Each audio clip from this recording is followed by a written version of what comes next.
biar peran choa tuổi jalan khóa giang biar trời tràn ốc nang nắn nhu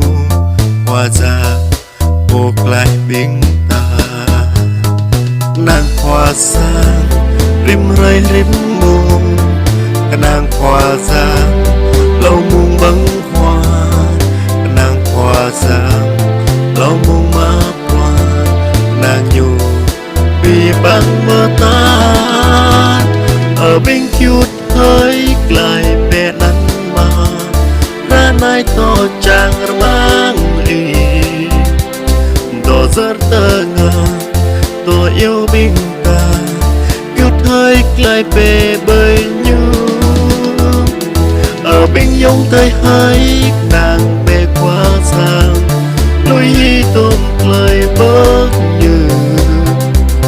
như bắt mình ta nó bớt lấy em nhiều bằng lời hơi tìm lòng lát nát nào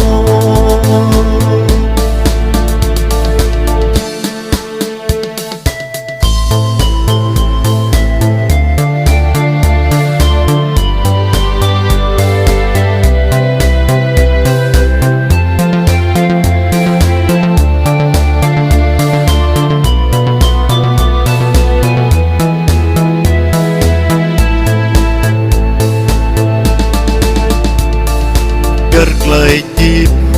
nó bay nắp mà biar peran choa tuổi jalan khóa giang biar trời trăng ốc nang nắn nhu hoa giang buộc lại bình ta nàng hoa giang rim rơi rim mùng nàng hoa giang lâu mùng bông hoa nàng hoa giang lâu mùng má qua nàng nhủ vì băng mơ tan ở bên chút hơi lại về nắng mà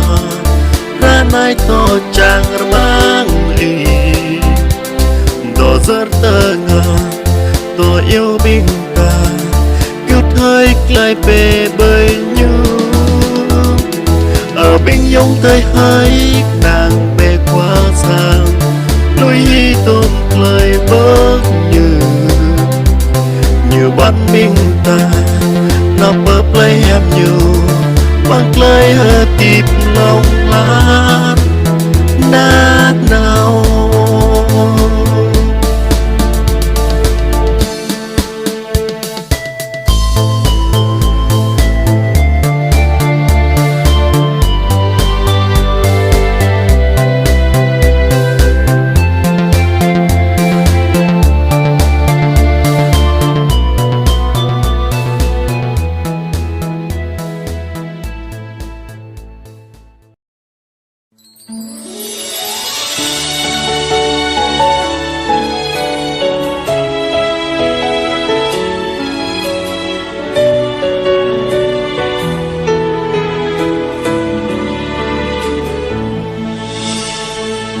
khi từng ngày tôi sống giống như người không tìm nơi cứu chúa và dần dần xa cánh đấng nhân từ yêu thương tôi thiết tha từng hồi lòng say đắm luôn sâu vào hân hoan nơi thế trần đời sống đã tôi tâm làm mất hướng đi dòng đời đầy gian trá khiến tôi từng rơi hoang mang nỗi tiếc ngày ngày người thân không chúa đau và trong tim tôi không tha tìm về nhà cha thánh quyết tâm dựa nương nơi cha ấy đời sống đã tôi thấy khi tôi trở về quỳ bên chân Chúa chúc tan cho ơi dâng lên cầu xin ban dưỡng thiêng năng quyền dùng con luôn dòng truyền danh Cha cho người chưa nghe phúc ơn từ đây con sống có Chúa với muôn yêu thương Nguyện tình cha khắc ký tim này, không bao giờ còn quay bước xa nhà Ngài. Nguyện xin Thánh Linh đi cùng con trọn đời.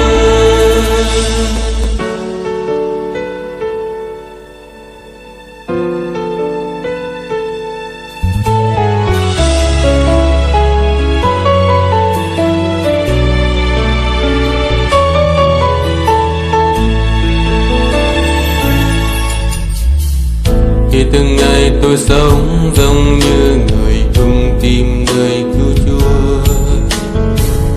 và dần dần xa cách đấng nhân từ yêu thương tôi thiết tha. Từng hồi lòng say đắm luôn sâu vào hân hoan nơi thế trần, đời sống đã tối tăm làm bên hướng đi. Dòng đời đầy gian trá khiến tôi từng giây hoang mang đôi kia. Ngày ngày người thân không chưa đau và trong tim tôi không tha. Tìm về nhà cha Thánh quyết tâm dựa nâng nơi cha ấy. Đời sống đã đổi thay khi tôi trở về cùi bên chân Chúa. Chúc ta cho ôi dâng lên cầu xin ban dưỡng tiếng nâng quyền, dùng con luôn tạo truyền danh cha cho người chưa nghe cũng ơn. Từ đây con sống có Chúa với muôn yêu thương, nguyện tin cha khắc ký tim này, không bao giờ con quay hướng xa nhà Ngài. Nguyện xin Thánh Linh đi cùng con trọn đời. Quỳ bên chân Chúa chúc ta Chúa ơi dâng lên cầu xin ban dưỡng thiêng năng quyền, dùng con luôn do truyền danh cha cho người chưa nghe phúc ơn. Từ đây con sống có Chúa với muôn yêu thương, nguyện tin cha khắc ký tim này, không bao giờ con quay hướng xa nhà Ngài. Nguyện xin Thánh Linh đi cùng con trọn đời. Nguyện xin Thánh Linh đi cùng con trọn đời.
lời bao ở qua giang lăng trôn đi rầm rây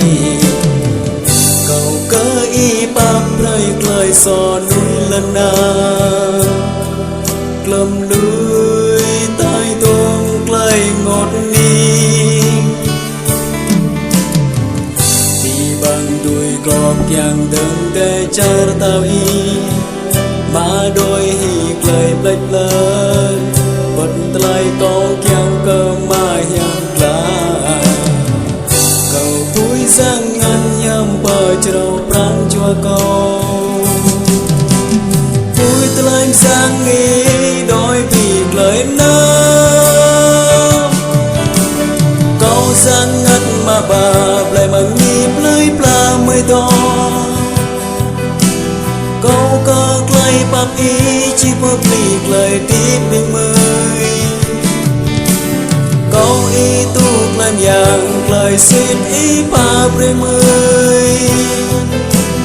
câu tê cha tao ý chú được lời ngọt ní ở qua giang bờ trâu biên mới ra này public lời tiếp câu ở qua giang câu tê cha tao ý chú an lòng là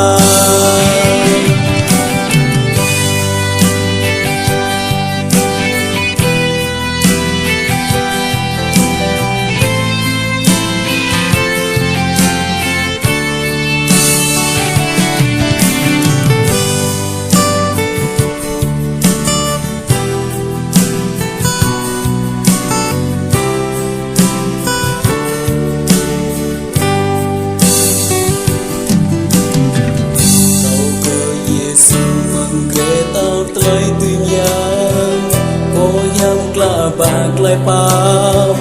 ở qua giang lăng trôn đi rầm này cầu cơ y ba rơi lời so núi lần nào lầm núi tai tôm lại ngọt đi đi bằng tuổi còn càng từng để cha tao y mà đôi hít lời plek plek bật lời có keng cơ mà yam la cầu bụi giang ngăn yam bờ trâu pran chua cầu bụi tlaim giang nghi đôi vì tlaim na cầu giang ngắt mà bà plei bằng đi plei pla mây đong câu cơ lời bắp ý chỉ public lời tiếp biên mười câu ý tu làm dạng lời xin ý ba mươi câu tê cha tao ý chú được lời ngọt ní ở qua giang bờ trâu biên mười đã này public lời tiếp câu ở qua giang câu tê cha tao ý chú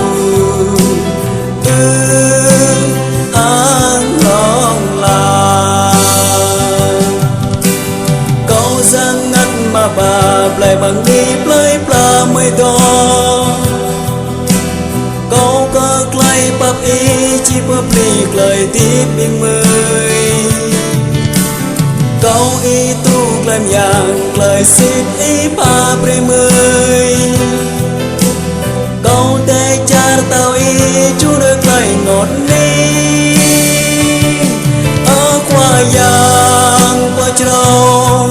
biên mới đã này public lời tiếp câu ở qua giang câu tê cha tao ý chú an lòng là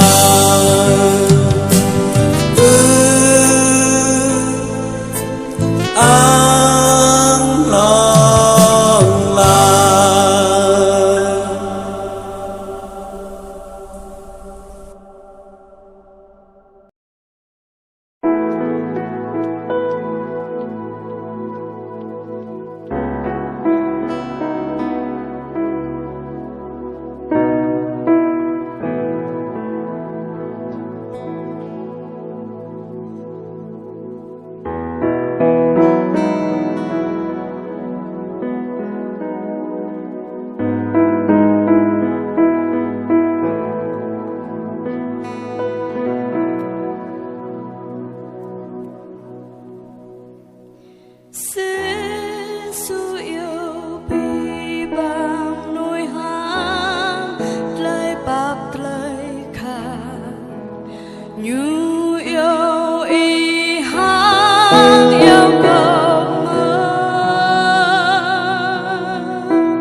ke Yesus,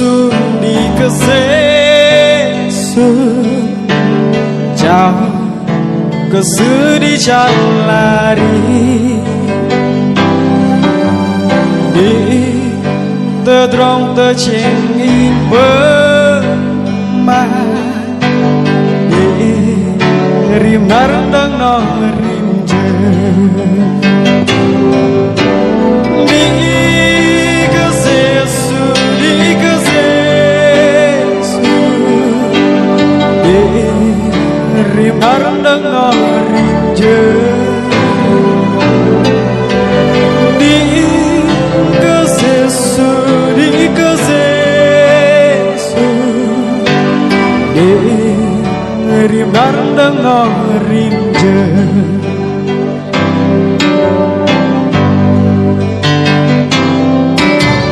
anh tin băng kia thôi xứng và anh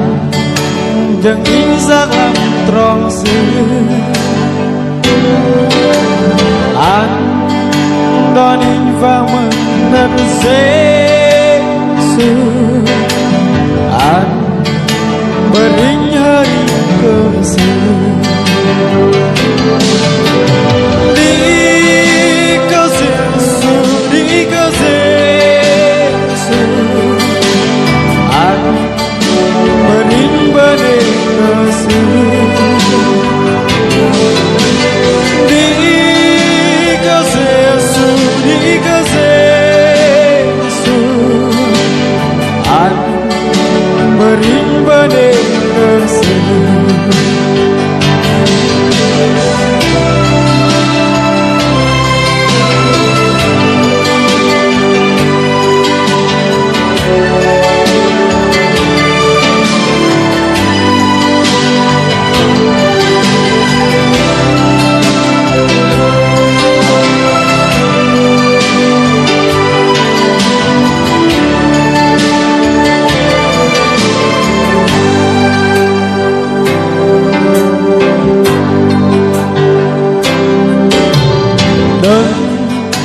Narin ban lui ke Yesus,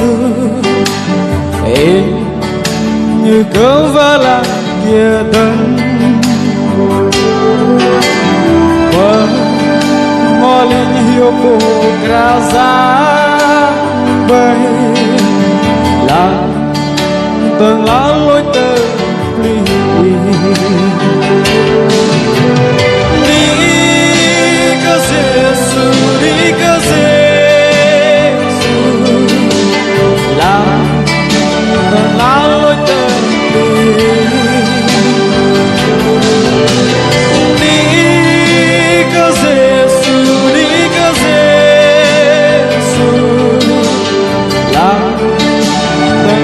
lối tơ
mang cơ phương nát cho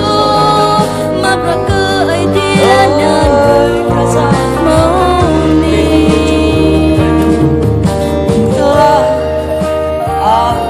ni mang ơi cơ sang bình như trong và nhau và cơ đây là mê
mau lùm đôi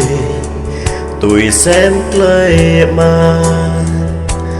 tiếp clay mà bù thâu rap ô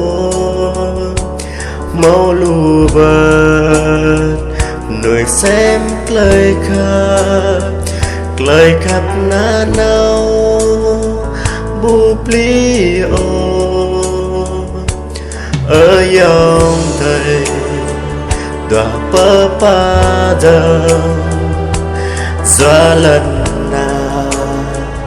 bạc lời kri gánh bạc lời đừng ngon rùng rang pran choa bạc lời hiền na nào e càng một lời mà một lời khác lo là nó bởi Giêsu như bể hạt mà lời mặc ran cho na nao lòng như chim qua có lời khác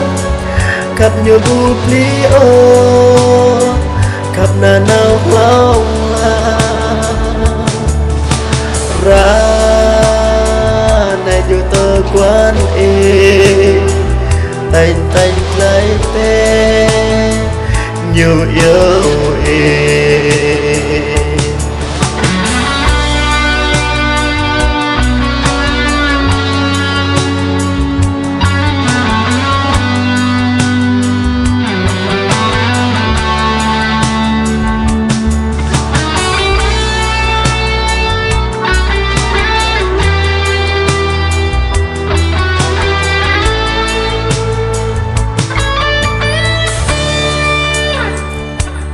Màu lụa đôi tuổi sen clay mà dịp clay mà bù thâu rap ô màu lụa vờ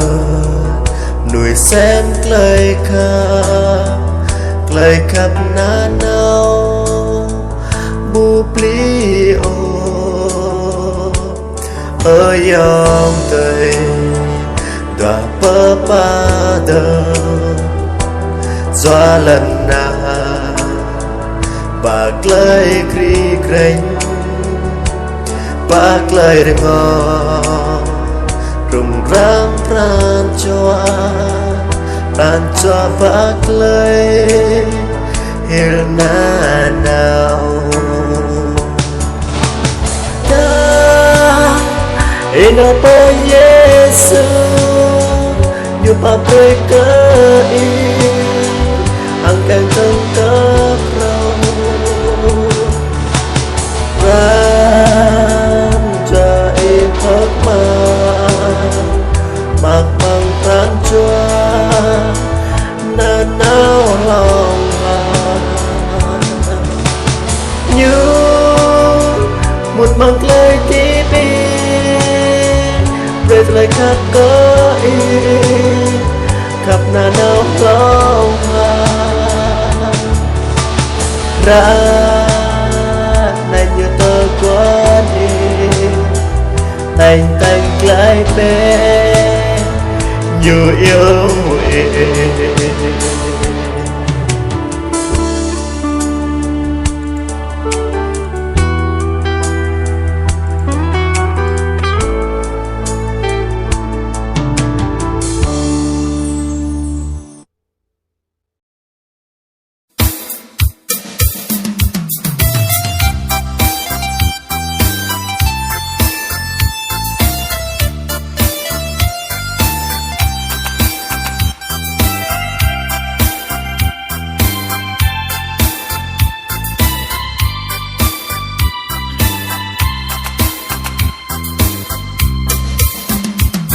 Bintara ngot ning ke pradam nam punya ke prandwa jing hi tadu nam binta pemin ke sai hoa abu binam ke nam tui hang ơi dai đời binta git hang yêu lại na nào đời binta git ke ơi dai mang bị lơi đời ta cầm ta ta po doa cơ Giêsu khắp cơ bi bằng mơ núi nam mơ phàm đam cơ nam mừng lẫn sơn nam tuy cơ rằng giật thành tiếp trắng túi như về gặp hơ đoa bệ cơ mơ nâng mừng tay cơ nam nún bu mô chi rửa nhà ô rời bình ta ghi răng yêu lại na nào đời bình ta gít cơ ấy cài mang vịt lấy đời ta cấm ta đoán cát hang đáp ta bồ doa cơ Giêsu khắp cơ bình bằng mơ núi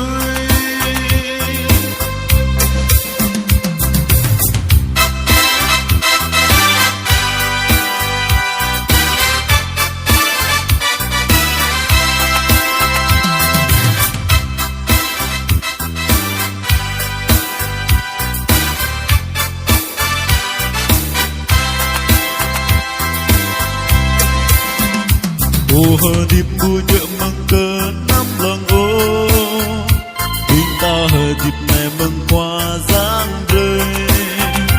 bình ta hơ dịp này bre ta to cơ chân năm rơi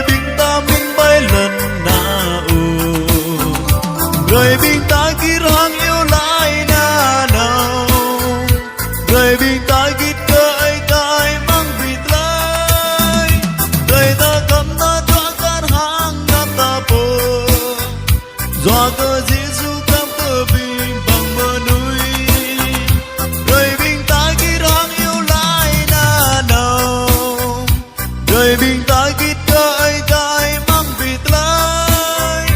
đời ta cầm ta chuông cắt hàng cầm ta bồ doa cơ dĩ chú cam cơ vì bằng bờ núi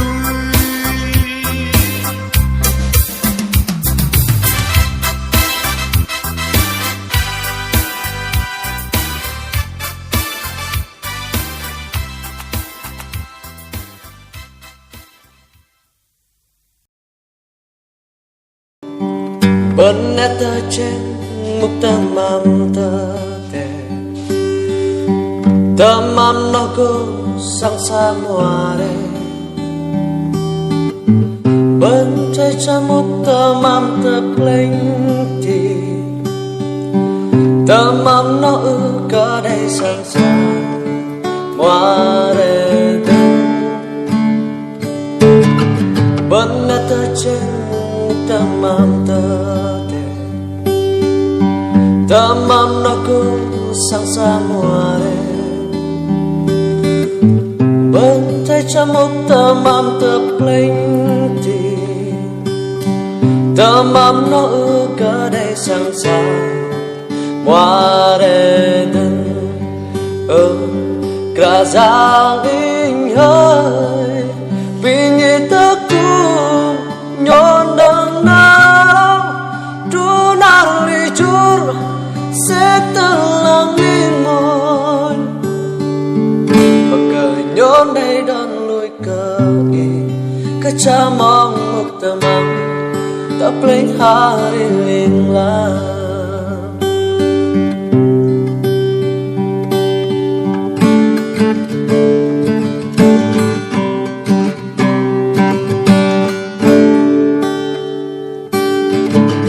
vẫn là tờ trang một tờ mam tờ tè tờ mam nó cứ sang xa mùa đây bên tay cha một tờ mam tờ plenty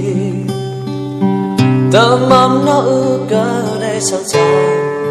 mùa đây cả giang in hơi vì như ta cũng nhon đằng nào chú nàng đi chur sẽ tăng nàng đi ngồi và cờ nhon đây đón lối cờ y các cha mong một tờ mang tập lên để lên la cả giang in hơi vì như ta cũng nhon đằng nào chú nàng đi chur sẽ tăng lòng đi ngồi và cờ nhon đây đón nuôi cờ các cha mong một tờ mang tập lên để lên la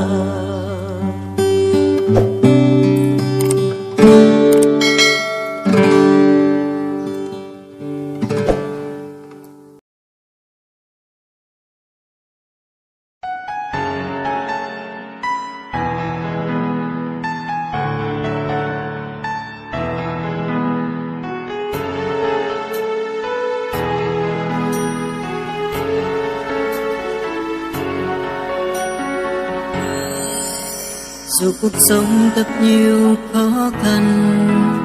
con vững tin nơi Ngài Chúa ơi. Dù cuộc sống gặp nhiều khổ đau, vì Chúa hứa sẽ mãi bên cạnh con. Thế gian là chi cho con bao nhiêu đớn đau, thế gian là chi cho con bao nhiêu đắng cay. Thế gian cướp mất niềm hạnh phúc của đời con, thế gian cho con những nỗi đau chua cay. Và Chúa hứa sẽ mãi bên cạnh con mỗi ngày, và Chúa hứa sẽ mãi luôn bên cạnh con từng giây. Và lời Chúa vẫn hứa sẽ mãi không bao giờ đổi thay. Chỉ có Chúa sẽ mãi bên cạnh con mỗi ngày. Sau khi con vấp ngã, Chúa bên cạnh con đỡ nâng. dẫu còn cha đã chi Chúa vẫn mãi yêu con thế thôi, chỉ có Chúa yêu con mãi thôi.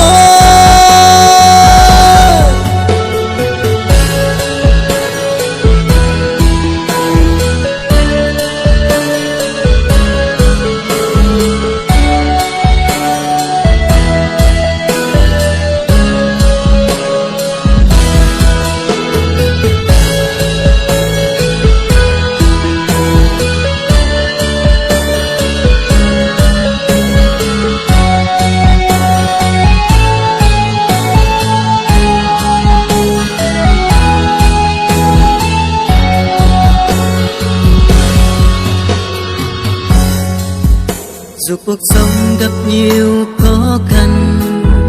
con vững tin nơi Ngài Chúa ơi. Dù cuộc sống gặp nhiều khổ đau, vì Chúa hứa sẽ mãi bên cạnh con. Thế gian là chi cho con bao nhiêu đớn đau, thế gian là chi cho con bao nhiêu đắng cay. Thế gian cướp mất niềm hạnh phúc của đời con, thế gian cho con những nỗi đau chua cay. Và Chúa hứa sẽ mãi bên cạnh con mỗi ngày, và Chúa hứa sẽ mãi luôn bên cạnh con từng giây. Và lời Chúa phán hứa sẽ mãi không bao giờ đổi thay. Chỉ có Chúa sẽ mãi bên cạnh con mỗi ngày, dẫu khi con vấp ngã Chúa bên cạnh con đỡ nâng. Dẫu con cha đã chi Chúa vẫn mãi yêu con thế thôi, chỉ có Chúa yêu con mãi thôi.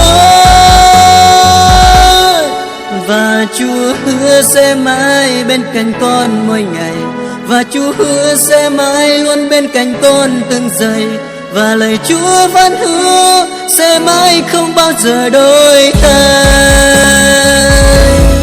Chỉ có Chúa sẽ mãi bên cạnh con mỗi ngày, dẫu khi con vấp ngã Chúa bên cạnh con đỡ nâng. Dẫu còn cha đã chi Chúa vẫn mãi yêu con thế thôi, chỉ có Chúa yêu con mãi thôi, chỉ có Chúa yêu con mãi thôi.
Yang bermanyu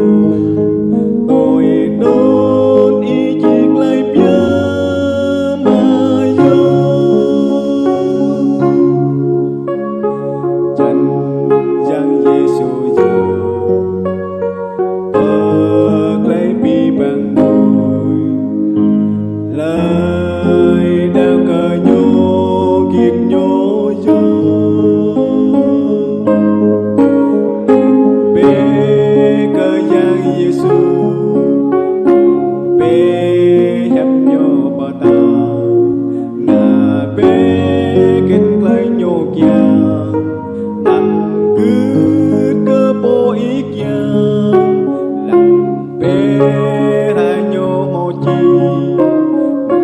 bê kết lại nhô lại ngà bê chẳng bơ mang nhu tôi nôn y chiếc lại bia mà yêu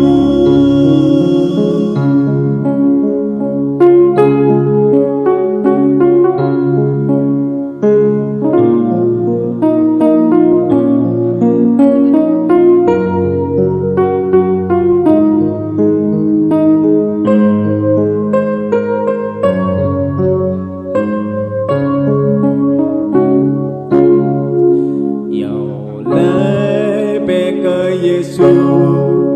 nhu chi dru y bia ma hai bé kết lại y kia nhu chi ngã pre cơ y lăng bé cơ yang Giêsu tôi cru nhu mau ngã lại pre nhu kết lại tim y lại đón ý chí tim nung rơ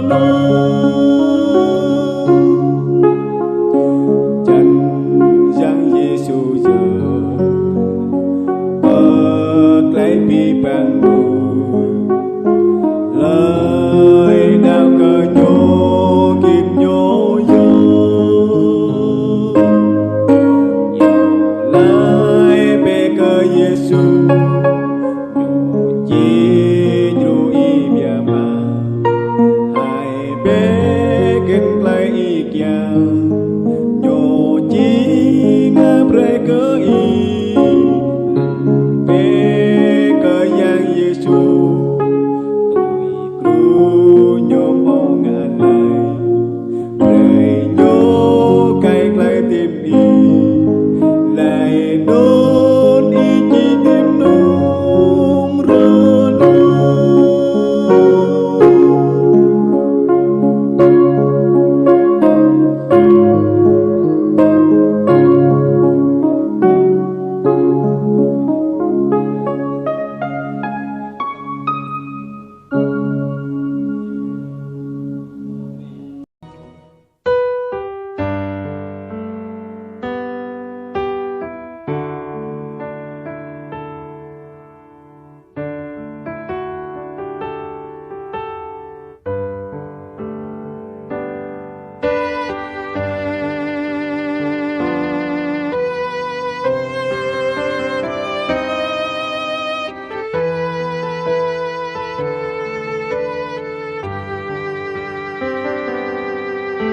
mong benar janji setelah milba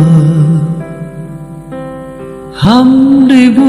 tekung jang indang bu và hơn đi năm vượt lại lối nhỏ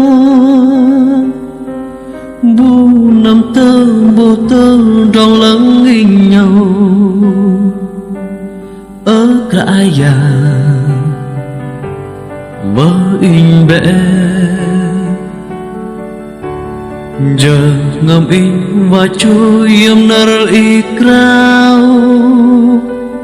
ở cái già y vỡ krao in khan in tơ âu bởi vỡ in bể giờ ui hoang bật bật bọc khăn lệ hơ đỏ bấm cơ ê sai cơ có lắm giờ ngầm đến in hang pin bu và nằm giang cơ ê san can âu in với vỡ in bè ở cái nhà vỡ in bè giờ ngầm in và chui yếm nở y krao ở cái nhà y vỡ krao in khan in tơ âu với vỡ in bè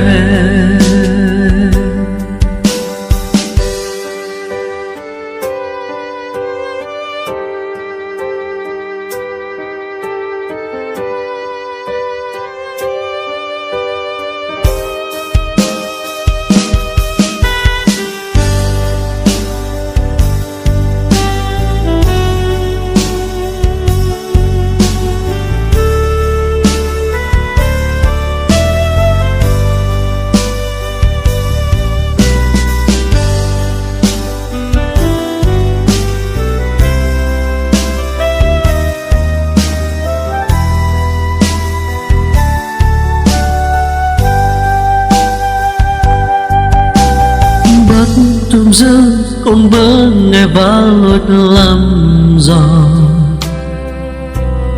mang về lu sự ôn nhằm mỏi mang nàng ở nhau ngó tình bé nằm phơ cái lu xưa giá khan bé ao in bơi vỡ in bé ở lại nhà vỡ in bé giờ ngập in và chui âm nở y krao ở lại nhà y vỡ krao in khan in tao bơi vỡ in bé ở lại nhà vỡ in bé giờ ngầm in và chui âm nở y krao ở lại nhà y vỡ krao in khan in tao bơi vỡ in bé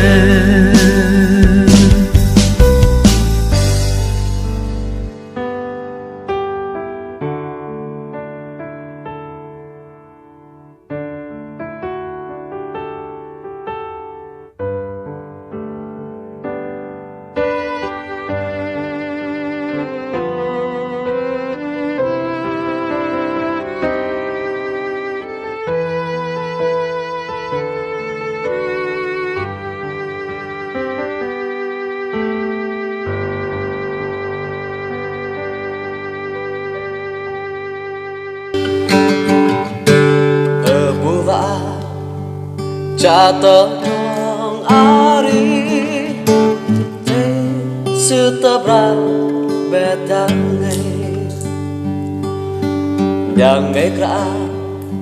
giang mấy cứ mơ nát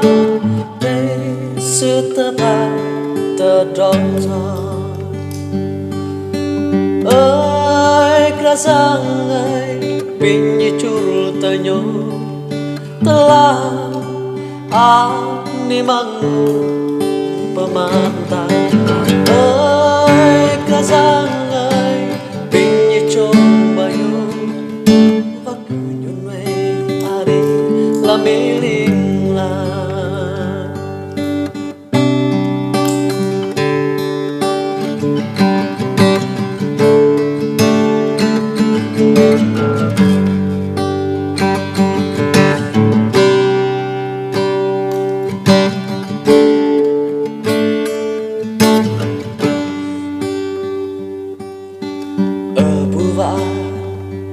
cha tớ thong hari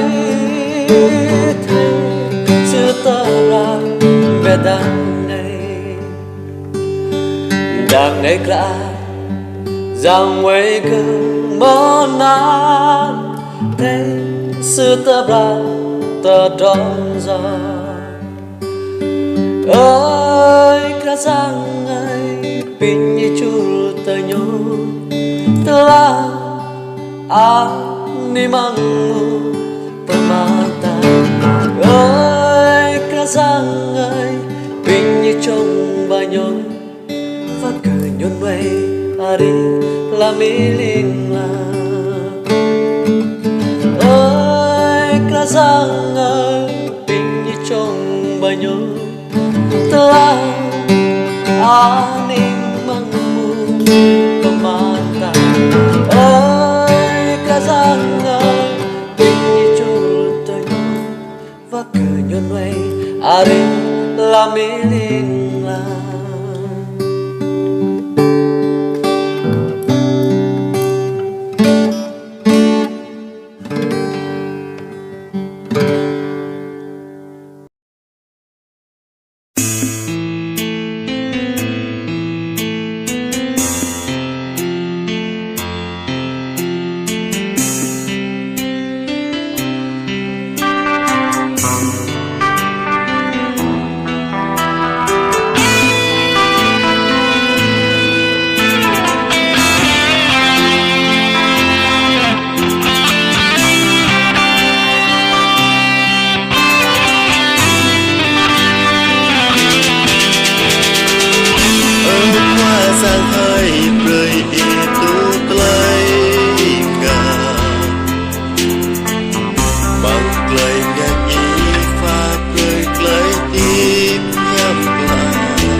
hơi bạc rơi qua ngã bên người qua ngã bu nhớ hàng trani ở qua giang hơi cười cầm im rong ya mà rong mang nhạc lam hàng mang rít lồ ở qua giang hơi nàng im áp rơi bi bà đó chẳng rờ băng người ít trôn rai bộ mang đâu khác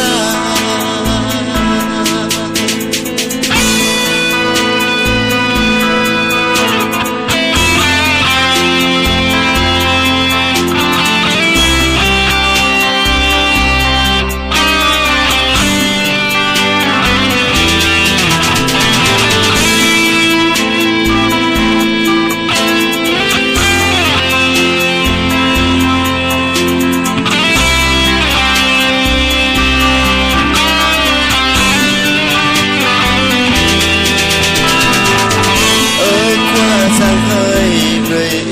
tu tơi ngà mang lời ngàn nhị pha rơi lấy tim nhắm lại ở qua sang hơi bạc rơi qua ngã bên người qua ngã bu nhớ hàng trani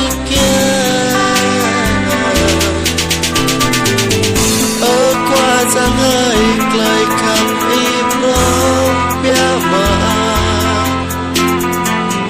rong mang nhạc lam hàng mang rít lồ